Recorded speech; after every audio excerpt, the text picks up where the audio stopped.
Hello प्यारे छात्रों, आज हम सभी टीजीटी और पीजीटी कला के इम्पोर्टेंट क्वेश्चन में बंगाल शैली के चित्रकार और समकालीन चित्रकला के महत्वपूर्ण प्रश्नों को समझेंगे और उनके उत्तर को जानेंगे। वैसे तो यहाँ पे मैं कई सेट में इन प्रश्नों को आपको प्रोवाइड करना होगा, क्योंकि एक ही सेट में सारे प्रश्नों को कवर करना थोड़ा सा मुश्किल है। तो चलिए बिना देरी के हम वीडियो को शुरू करते हैं और प्रथम प्रश्न की तरफ हम बढ़ते हैं। हमारा प्रथम प्रश्न क्या कह रहा है? तो प्रथम प्रश्न हमारा जो है वो वैन चंपा ग्रुप अप किस श्रृंखला चित्रों के रचनाकार हैं? तो ये जो रचनाकार हैं, इनके जो रचनाकार हैं वो नीलिमा शेख हैं। ठीक है। सेकंड क्वेश्चन हमारा कह रहा है सुहाग के नुपुर उपन्यास किसने लिखा है? तो सुहाग के नुपुर उपन्यास को अमृतलाल नागर ने लिखा है। इन सभी प्रश्नों को आप चाहें तो कहीं नोट्स में उतारते चलें, क्योंकि ये सभी प्रश्न बहुत ज़्यादा ही इम्पॉर्टेंट हैं। उस कलाकार का क्या नाम है जिसने अपने चित्रों में आध्यात्मिक और अमूर्त चीज़ों को चित्रित करने की कोशिश की है? तो उस चित्रकार का नाम है के.सी.एस. पाणिक्कर। इनका नाम आप लोगों ने सुना होगा। और के.सी.एस. पाणिक्कर ही आध्यात्मिक और अमूर्त चित्रों के लिए माने जाते हैं।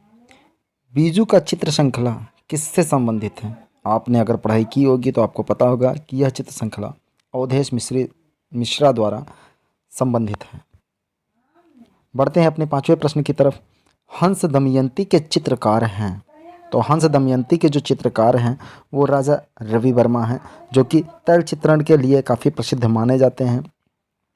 राजा रवि वर्मा के बारे में आप लोग भली भांति जानते होंगे। अगर आप नहीं जानते तो कमेंट बॉक्स में हमसे कमेंट करके पूछ सकते हैं, उसके ऊपर मैं ऑलरेडी एक वीडियो बना दूंगा। प्रसिद्ध रचना वृक्ष प्रेमी ट्री लवर किसकी रचना है? तो यह ट्री लवर जो रचना है वो विनोद बिहारी मुखर्जी जी की रचना है। लखनऊ के रविंद्रालय पर बने भित्ति चित्र को किसने बनाया है? तो लखनऊ का जो रविंद्रालय बना है तो उस पर जो भित्ति चित्र बनाया गया है वो के.जी. सुब्रमण्यम के द्वारा बनाया गया है, और के.जी. सुब्रमण्यम ने ही इसको बनाया है। दोस्तों, आप लोग वीडियो तो देखते हैं, वीडियो को पसंद होने के बावजूद भी लाइक नहीं करते, तो आप लोग वीडियो को लाइक करते ही चलें। हंगेरियन जिप्सी गर्ल्स 1932 किसका चित्र है?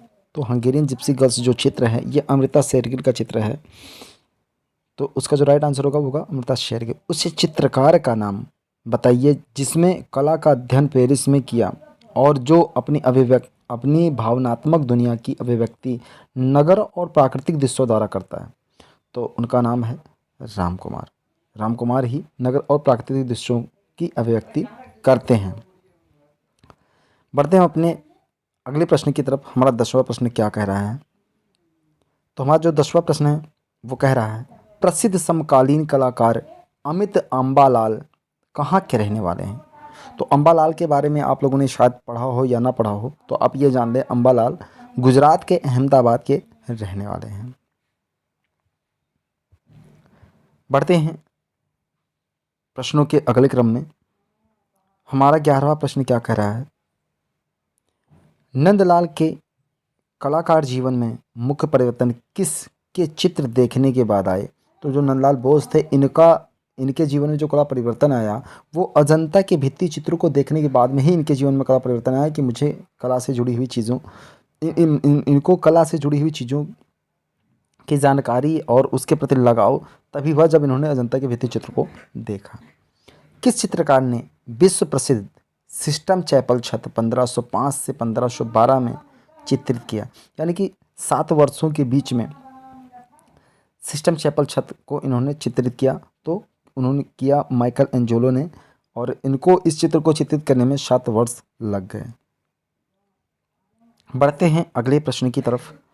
हमारा अगला प्रश्न क्या कह रहा है? उस कलाकार का नाम बताइए जो शांति निकेतन के हिंदी भवन में स्थित भित्ति चित्रों के लिए प्रसिद्ध है। तो हमारा जो राइट आंसर हो जाएगा वो हो जाएगा विनोद बिहारी मुखर्जी। विनोद बिहारी मुखर्जी जी भित्ति चित्रों के लिए प्रसिद्ध हैं। बंगाल कला स्कूल के अग्रणी कौन माने जाते थे? तो बंगाल कला स्कूल के अग्रणी आपके अपने अविंद्रनाथ टैगोर जी माने जाते थे, और इन्होंने ही बंगाल स्कूल की नींव रखी थी। एस.जी. श्रीखंडे किस रूप में विख्यात हैं? तो एस.जी. श्रीखंडे जो हैं वो ना तो चित्रकार हैं ना तो कुछ हैं, ये मूर्ति कला के क्षेत्र में इनका योगदान रहा और ये मूर्तिकार के रूप में चर्चित हैं।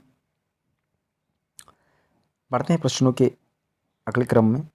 उस चित्रकार का क्या नाम है जो कश्मीर में पला बड़ा और जिसने हमेशा स्त्री पुरुष के यौन समागम को अभिव्यक्त किया?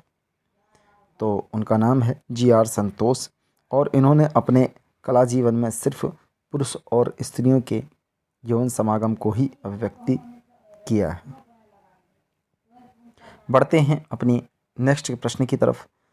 हमारा जो प्रश्न संख्या 17 है वो क्या कह रहा है? वो कह रहा है कि 1508 से 1511 किस कलाकार ने द स्कूल ऑफ एथेंस नामक पेंटिंग का निर्माण किया? तो यहाँ पे जो निर्माण किया वो राफेल सेंजियो ने 3 वर्षों में स्कूल ऑफ एथेंस नामक पेंटिंग का निर्माण किया था। बढ़ते हैं अगले प्रश्न की तरफ। हमारा अगला प्रश्न क्या है? द स्क्रीम नामक सबसे प्रसिद्ध अभिव्यक्तवादी चित्र को किस चित्रकार द्वारा चित्रित किया गया? द स्क्रीम दोस्तों बहुत ही इंपॉर्टेंट क्वेश्चन है, इसको आप अच्छे से तैयार कर लें।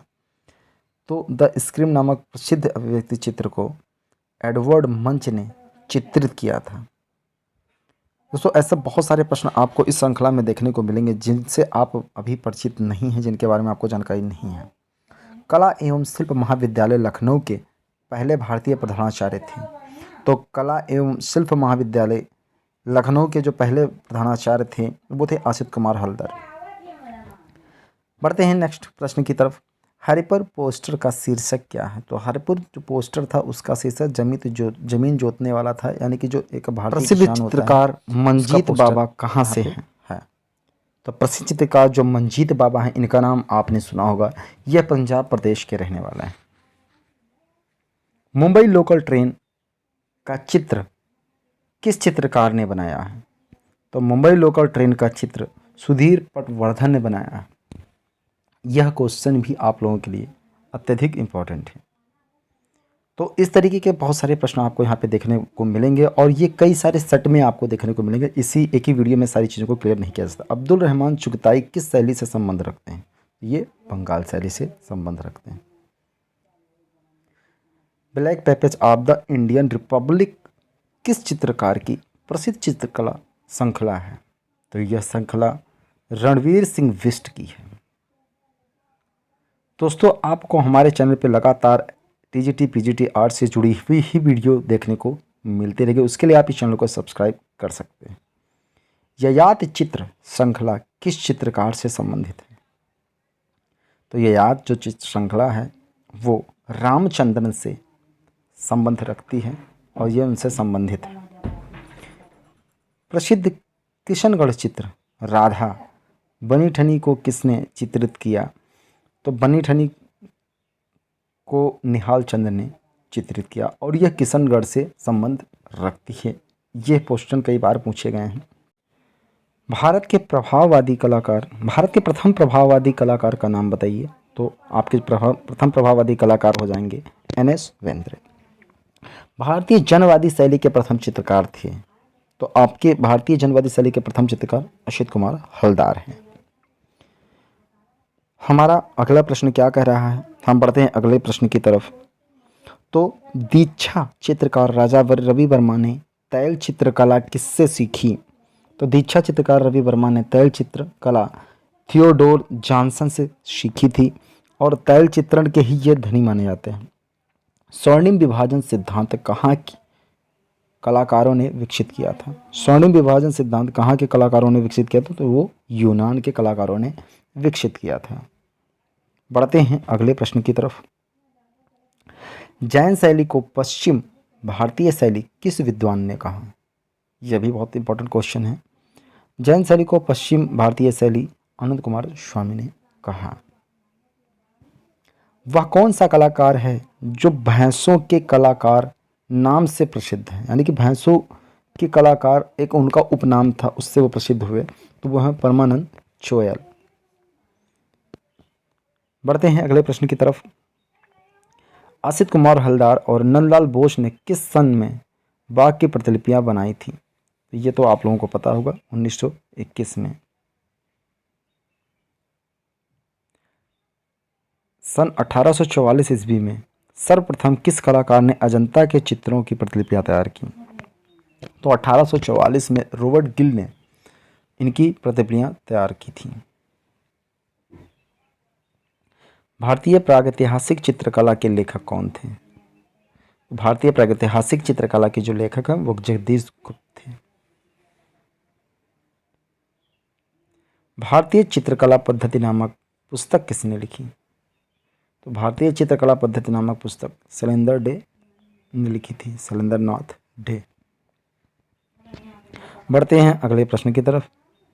डीपी राय चौधरी की प्रसिद्ध कृति मूर्ति शिल्प शांति विजय किस संस्थान के संरक्षण में है? तो डीपी राय चौधरी, देखिए माफ़ कीजिएगा यहाँ पे राय के बजाय राज लिख गया, तो इनकी जो किसके संरक्षण में? राष्ट्रीय आधुनिक संग्रहालय नई दिल्ली के संरक्षण में। वह कौन सा ऐसा प्रसिद्ध कलाकार है जो अपने उपनाम मास्टर मोसाई के नाम से प्रसिद्ध हुआ? तो मास्टर मोसाई के नाम से सिर्फ आपके नंदलाल बोस प्रसिद्ध हुए। जैसे ऐसे इसी तरीके से पिकासो और इन सब चीज़ों के नाम से कई लोग प्रसिद्ध हुए हैं, उनके बारे में मैं वीडियो आगे चल के बनाऊँगा। हरिपुरा में कांग्रेस के अधिवेशन के पंडाल को सजाने का कार्य किस कलाकार ने किया था? तो हरिपुरा के कांग्रेस अधिवेशन को सजाने का कार्य नंदलाल बोस ने किया था। राजपूत पेंटिंग नामक पुस्तक के लेखक कौन हैं? राजपूत पेंटिंग नामक पुस्तक के लेखक आनंद पेटिस कुमार स्वामी। बढ़ते हैं प्रश्नों के अगले क्रम में। फलदार की मधुरता का महान स्मारक चित्र कौन सा है? फलदार की मधुरता का महान स्मारक चित्र द फ्लेम ऑफ म्यूजिक है। ट्रंक ऑफ लेबर मूर्ति किसने बनाई है? ट्रंक ऑफ लेबर मूर्ति डीपी राय चौधरी ने बनाई है और यह इनकी बहुत अच्छी कलाकृति है।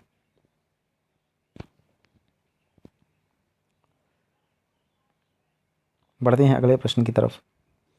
हमारा जो अगला प्रश्न है वो है पाब्लो पिकासो का जन्म कहाँ हुआ था? तो पाब्लो पिकासो का जो जन्म है वो विदेश में स्पेन में हुआ था। ब्लू राइडर ग्रुप किसने चित्रित किया? तो Blue Rider group Franz Marc ने चित्रित किया।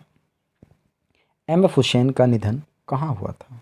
एम एफ हुसैन का निधन लंदन में हुआ। ब्लू राइटर नाम के नव आंदोलन की पहल किस कलाकार ने की थी? तो कांडिस्की ने इसकी पहल की थी। सनराइज इंप्रेशन का चित्रकार कौन था? तो क्लोद मोने सनराइज इंप्रेशन के चित्रकार थे।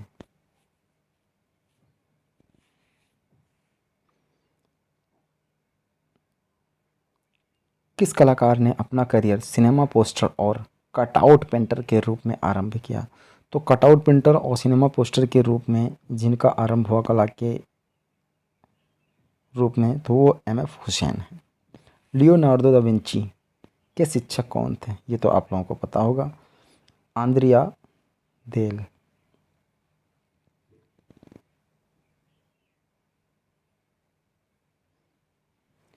किस भारतीय चित्रकार का नाम बताइए जिसकी एक पेंटिंग 1.58 करोड़ रुपए ने न्यूयॉर्क में नीलाम हुई थी? तो तैयब मेहता की जो पेंटिंग है वो 1.58 करोड़ रुपए में न्यूयॉर्क में नीलाम हुई थी।